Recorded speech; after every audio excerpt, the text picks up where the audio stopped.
paket ini soalnya nanti ada 15, sehingga total nanti soalnya ada 60. Ini untuk guru RA ya. Oke, nanti tinggal kita daftar Bapak Ibu ya, kita daftar di Simpatika. Kemudian nanti kita menunggu surat yang bisa kita cetak dari sana terkait dengan tempat dan waktu pelaksanaan.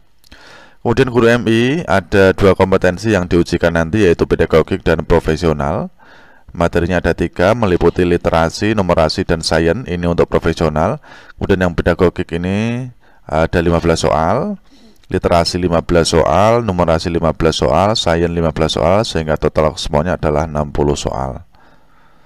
Oke, kemudian untuk guru madrasah sanawiyah ada 2 kompetensi, yaitu pedagogik dan profesional.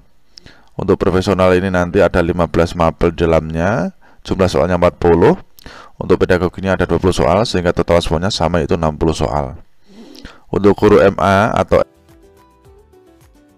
soal yang pertama, pernyataan berikut yang menjelaskan makna istilah kognitif adalah: A. Kemampuan berkomunikasi. B. Kemampuan untuk memecahkan masalah. C. Kemampuan berinteraksi.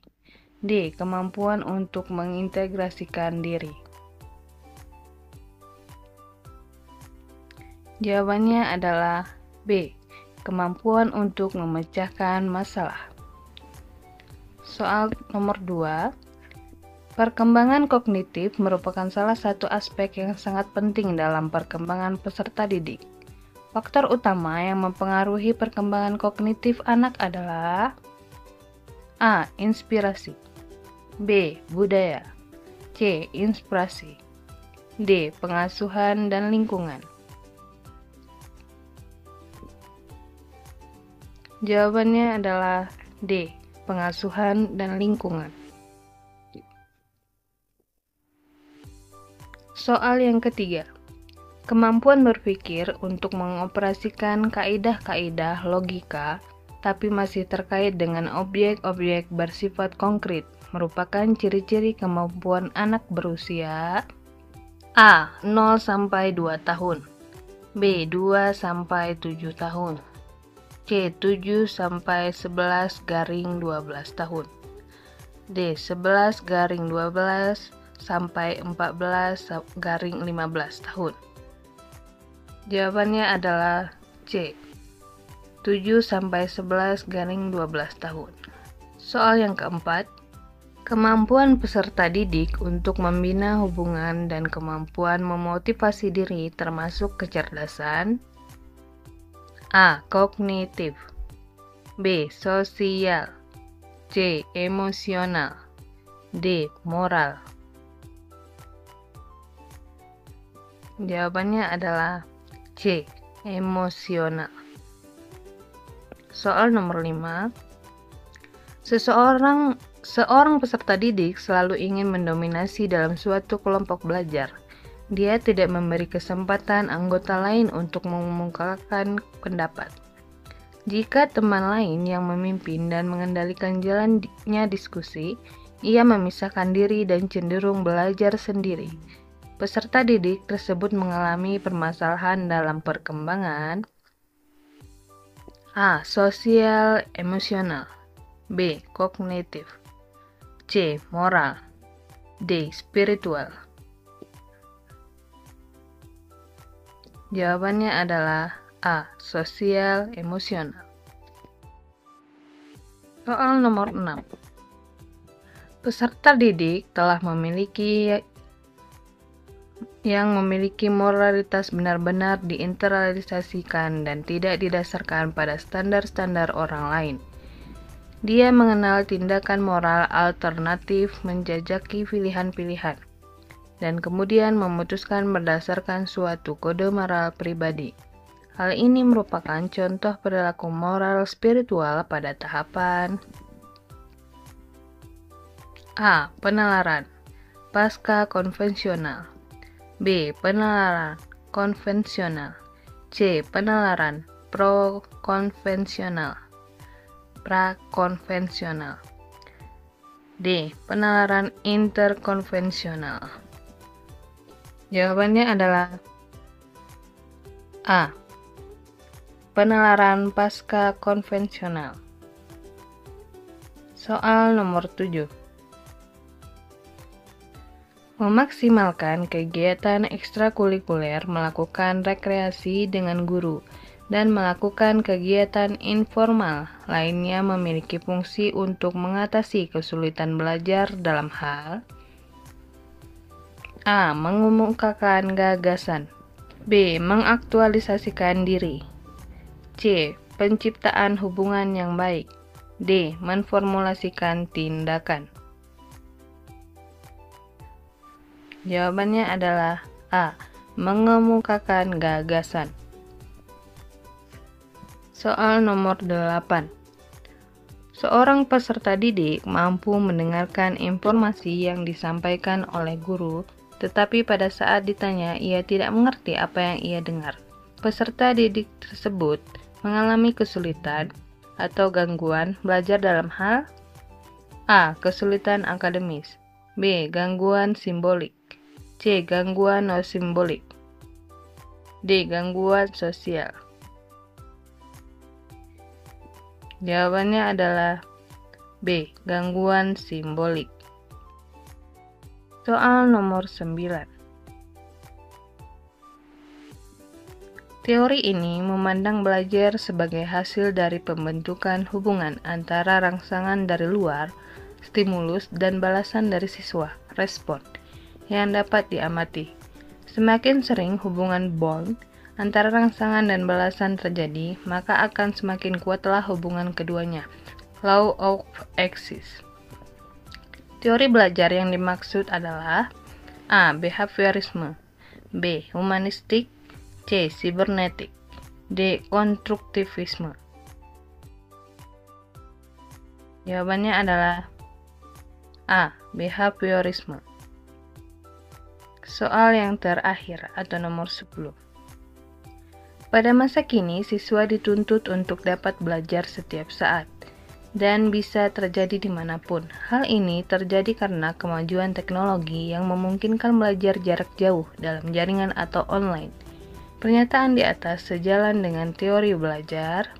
A. Cybernetik, B. Konstruktivisme, C. Behaviorisme, D. Kognitivisme. Jawabannya adalah A. Cybernetik. Demikian Bapak Ibu latihan soal AKG kali ini. Semoga ada manfaatnya, kurang lebihnya mohon maaf. Billahi taufiq wal hidayah. Wassalamualaikum warahmatullahi wabarakatuh.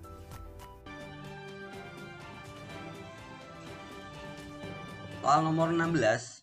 Nah, untuk Bapak Ibu teman-teman yang belum mengikuti soal 1 sampai 15 ada di video bagian pertama ya. Linknya saya cantumkan di deskripsi video ini. Penilaian yang dilakukan oleh seorang guru harus didasarkan kriteria yang jelas, tidak dipengaruhi subjektivitas penilai. Hal ini sesuai dengan prinsip A. Terbuka, B. Menyeluruh, C. Bermakna, D. Adil, atau E. Objektif. Kriteria yang jelas tidak dipengaruhi subjektivitas penilai. Jawabannya adalah objektif Bapak Ibu teman-teman. Soal berikutnya, soal nomor 17. Nomor 17, dalam pembelajaran di kelas Anda terdapat 2 siswa Anda yang berkebutuhan khusus. Pembelajaran yang tepat dilakukan dalam menghadapi kondisi ini adalah A. Menyuruh anak itu mengerjakan soal ke depan dan membimbingnya, B. Membagi kelompok diskusi, C. Melakukan pembimbingan di tempat duduk mereka,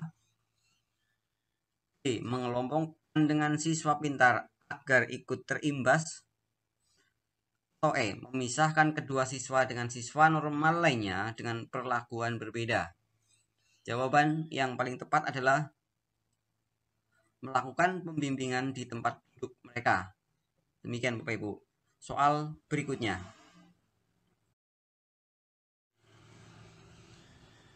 Nomor 18. Kemampuan guru untuk mengelola proses pembelajaran dan interaksi dengan peserta didik adalah pengertian dari kompetensi A. Pedagogik, B. Profesional, C. Kepribadian, B. Sosial, atau E. Budaya? Jelas jawabannya adalah pedagogik, yang A, Bapak Ibu teman-teman. Kita lanjutkan soal berikutnya.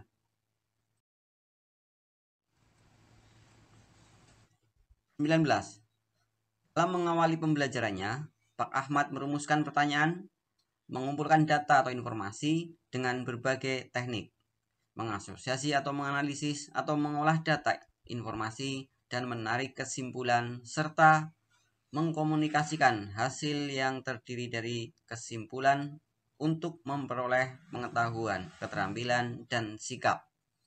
Langkah yang dilakukan Pak Ahmad tersebut merupakan bagian dari model pembelajaran A. Portofolio, B. Saintifik, B. Penemuan, B. Autentik, atau E.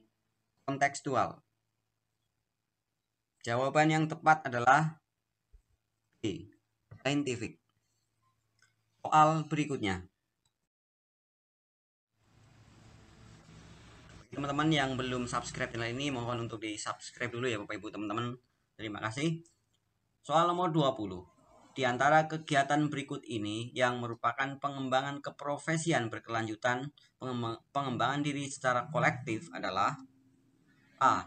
Mengikuti diklat pengembangan media pembelajaran, B. Menghadiri forum KKG, MGMP, dan diskusi ilmiah, C. Menulis artikel, membuat laporan PTK, dan menghasilkan media pembelajaran, D. Menghasilkan model pembelajaran inovatif, atau E. Menempuh jenjang pendidikan lebih tinggi.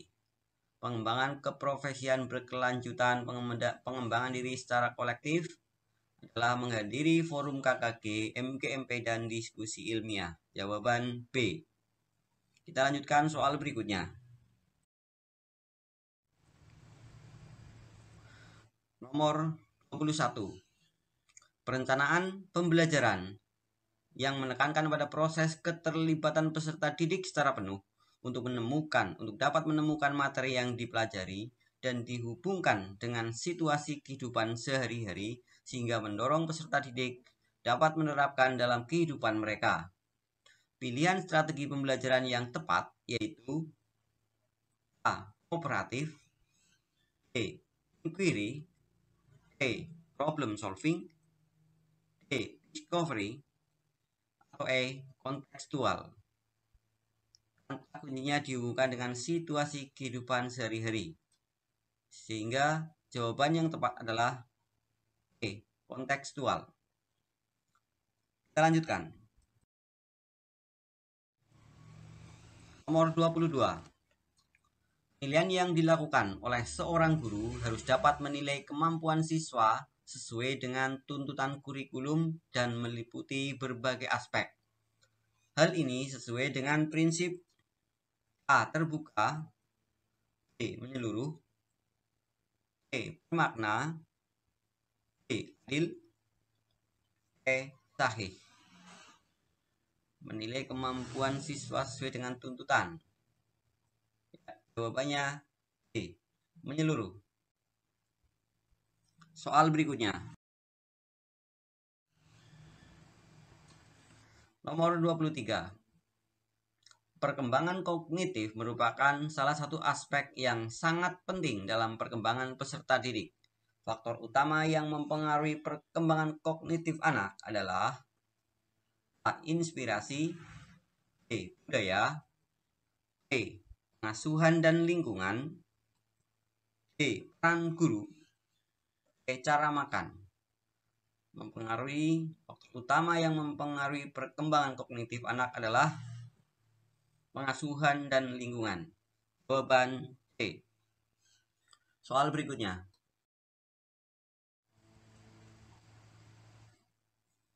Nomor 24. Kemampuan berpikir untuk mengoperasikan kaidah-kaidah logika tapi masih terkait dengan objek-objek yang bersifat konkret merupakan ciri anak yang berusia A. 0-2 tahun, B. 2-7 tahun, C. 7-11 atau 12 tahun, D. B. 11 atau 12 sampai 14 atau 15 tahun. Atau E. 14 atau 15 sampai dengan 17 atau 18 tahun. Mengoperasikan kaidah logika tapi masih terkait dengan objek-objek yang bersifat konkret merupakan ciri anak berusia 7 sampai 11. Ini 11 ralat Bapak Ibu teman-teman. 11 atau 12 tahun. Selanjutnya, nomor 25.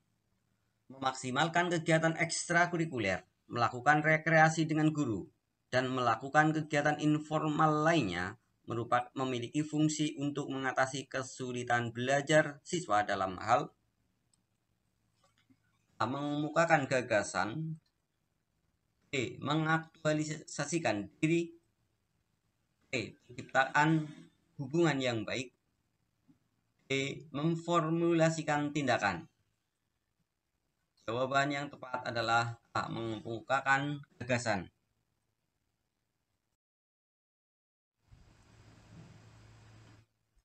Soal berikutnya, nomor 26. Seorang peserta didik mampu mendengarkan informasi yang disampaikan oleh guru, tetapi pada saat dia ditanya, dia tidak mengerti apa yang dia dengar. Peserta didik tersebut mengalami kesulitan atau gangguan belajar dalam hal A. Kesulitan akademis, B. Gangguan simbolik, C. Gangguan non-simbolik, atau D. Gangguan sosial. Jawaban yang paling tepat adalah B. Gangguan simbolik. Kita lanjutkan soal berikutnya. Nomor 27.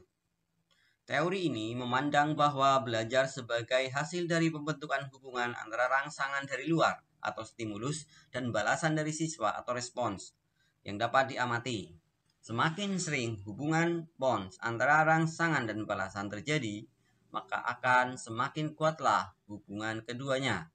Law of exercise. Teori belajar yang dimaksud adalah A. Behaviorisme, B. Humanistik, D. Cybernetic, D. Konstruktivisme. Jawaban yang paling tepat adalah A. Behaviorisme. Soal berikutnya.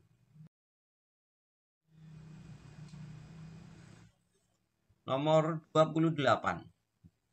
Benjamin S. Bloom mengembangkan ranah kognitif dengan urutan sebagai berikut. A. Ingatan, pemahaman, analisis, aplikasi, sintesis dan evaluasi. B. Ingatan, pemahaman, aplikasi, analisis, sintesis dan evaluasi. E. Ingatan, pemahaman, sintesis, aplikasi, analisis dan evaluasi. E. Ingatan, pemahaman, analisis, aplikasi, evaluasi dan sintesis. Benjamin S. Bloom. Jawaban yang tepat untuk ranah kognitif adalah jawaban B.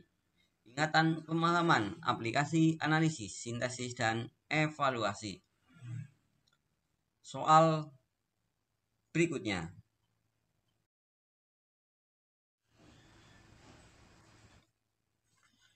Soal nomor 29.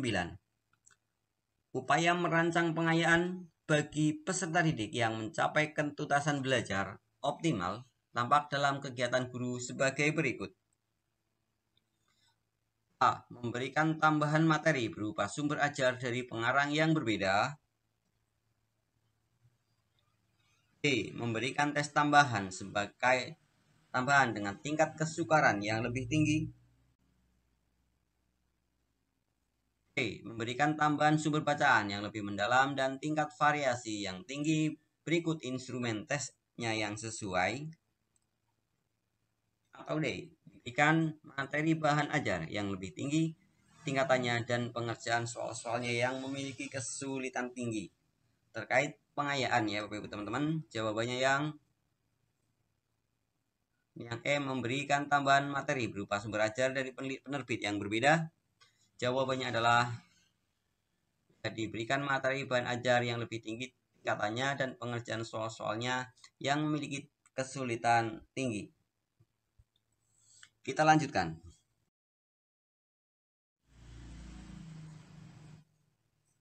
Nomor 30. Dalam kaitannya dengan upaya untuk memotivasi belajar siswa dan agar proses pembelajaran berlangsung efektif, maka guru perlu mengacu pada A. Metode pembelajaran, B. Pendekatan pembelajaran, C. Strategi pembelajaran, D. Gaya pembelajaran, atau E. Kemampuan belajar. Upaya untuk memotivasi belajar siswa dan agar proses pembelajaran berlangsung efektif, maka itu sudah harus mengacu kepada strategi pembelajaran. Jawabannya adalah yang C. Soal berikutnya. Menerapkan berbagai pendekatan, strategi, metode, dan teknik pembelajaran yang mendidik secara kreatif dengan mengintegrasikan teknologi merupakan kompetensi inti pedagogik pada aspek A. Penguasaan terhadap karakteristik peserta didik, B. Penguasaan pada teori belajar dan prinsip-prinsip pembelajaran, C. Pengembangan kurikulum, D. Penyelenggaraan pembelajaran yang mendidik, atau E. Berkomunikasi pada peserta didik. Jawaban yang tepat untuk soal nomor 1 adalah yang B ya. Penguasaan pada teori belajar dan prinsip-prinsip pembelajaran. Kita lanjut ke soal nomor 2. Melakukan penelitian tindakan kelas untuk meningkatkan kualitas pembelajaran merupakan kompetensi pedagogik pada aspek A. Penguasaan terhadap karakteristik peserta didik, B. Penguasaan pada teori belajar dan prinsip-prinsip pembelajaran, C. Pengembangan kurikulum, D. Melakukan tindakan reflektif, atau E. Penyelenggaraan pembelajaran yang mendidik. Jawaban yang tepat untuk soal nomor 2 adalah yang D ya, melakukan tindakan reflektif. Kita lanjut ke soal nomor 3. Menyediakan berbagai kegiatan pembelajaran untuk mendorong peserta didik mencapai prestasi secara optimal dengan kreativitasnya, termasuk kemampuan pedagogik pada aspek A. Penguasaan terhadap karakteristik peserta didik, B. Penguasaan pada teori belajar dan prinsip-prinsip pembelajaran, C. Pengembangan kurikulum, D. Penyelenggaraan pembelajaran yang mendidik, atau E. Memfasilitasi pengembangan potensi peserta didik. Jawaban yang tepat untuk soal nomor 3 adalah yang E ya, dengan cara memfasilitasi pengembangan potensi peserta didik ya, agar peserta didik bisa mencapai prestasi secara optimal ya dengan kreativitasnya, yaitu yang E. Lanjut soal selanjutnya.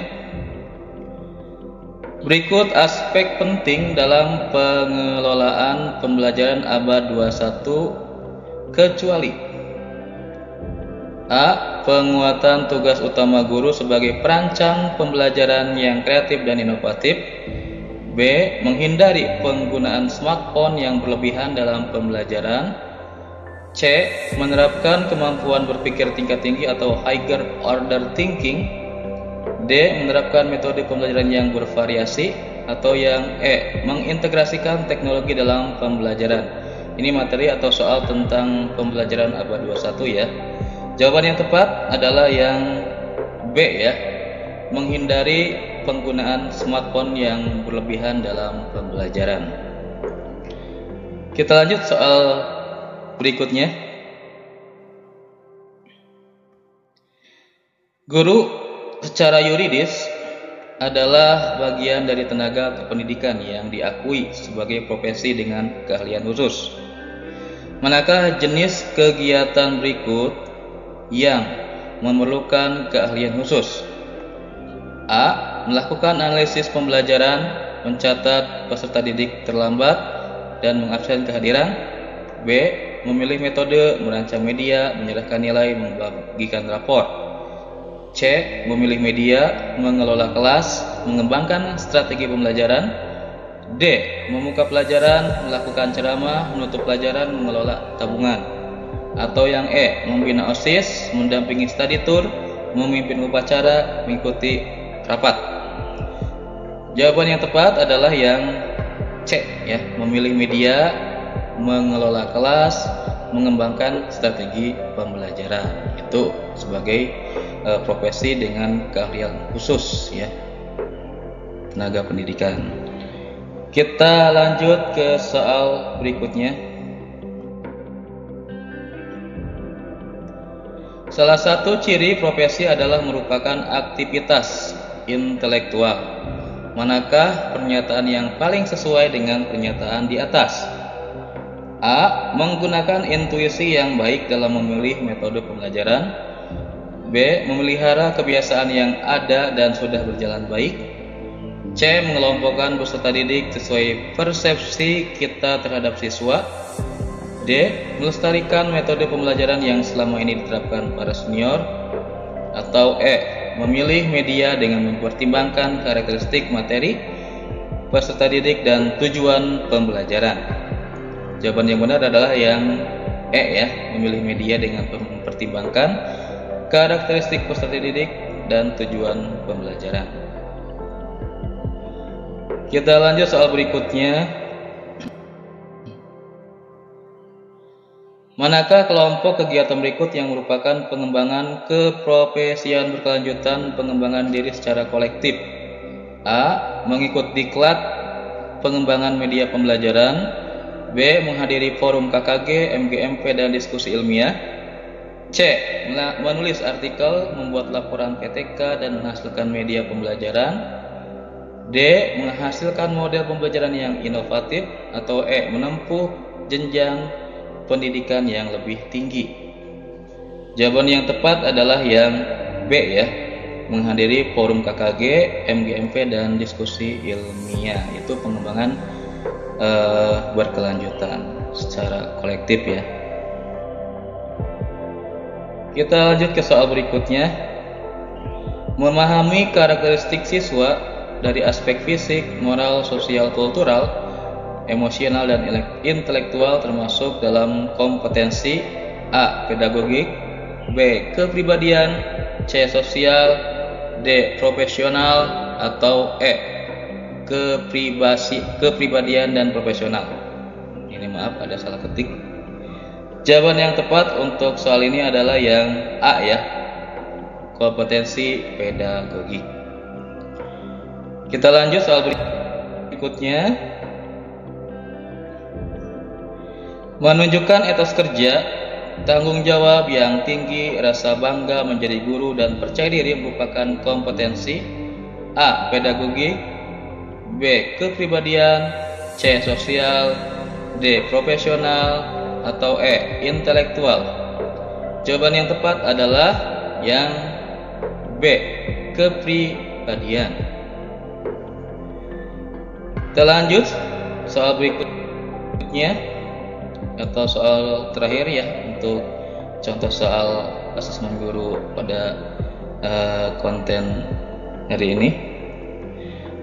Memanfaatkan teknologi informasi dan komunikasi untuk berkomunikasi dan mengembangkan diri termasuk dalam kompetensi A. Pedagogik, B. Kepribadian, C. Sosial, D. Profesional, E. Intelektual. Jawaban yang tepat adalah yang D, ya, profesional, ya. Ya, baik Bapak Ibu semua, sementara 10 soal dulu, nanti kita ada pembahasan di konten berikutnya, ya. Semoga Bapak Ibu semua mendapatkan nilai yang terbaik untuk asesmen guru madrasah di materi pedagogik di tahun 2024. Terima kasih. Assalamualaikum warahmatullahi wabarakatuh.